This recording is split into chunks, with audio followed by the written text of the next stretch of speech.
if we are talking about the potential of Chinese economy, I think it's a either target, because my calculation shows that China's potential growth rate is still 5.5, right? So 5% is either target. Right? So the central problem is how to boost the demand in China.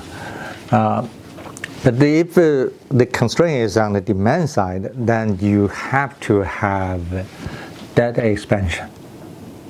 Now in China, GDP growth rate, real growth rate, has not reached the potential growth rate. Okay, so we don't need to worry about the inflation. We have to increase the debts in order to boost the GDP growth rate to its potential.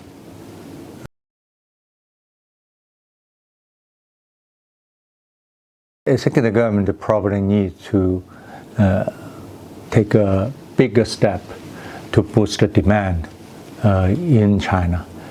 Consumption is one aspect, but we cannot just focus on consumption, because consumption is endogenous.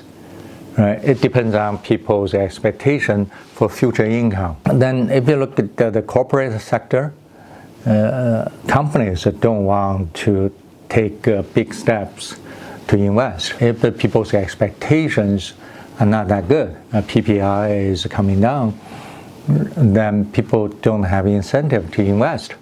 Okay, so to drive demand in China, the only thing we can do is to boost government investment, government consumption. Right?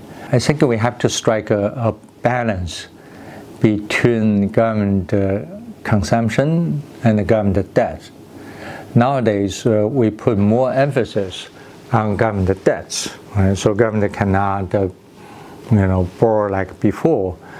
So that constrains government consumption, government investment. Local government commercial debts are a real problem, right? The size is not that big. If you look at the estimates, because no one knows the exact number, but the largest estimate in terms of absolute number, that's big. But in terms of its a share of GDP, it's relatively small. I think the amount of debt, it should not be the central concern. The way local governments are raising debt should be the concern. So when we talk about the local government's debts today, we are actually talking about local government commercial debts. That's not right, right? They just too much borrowing and not the right way to borrow. We should allow local governments to raise more government bonds, regular government debts, okay? And they should be responsible for the repayment. It's good the central government is doing a right thing to constrain local government's commercial borrowings.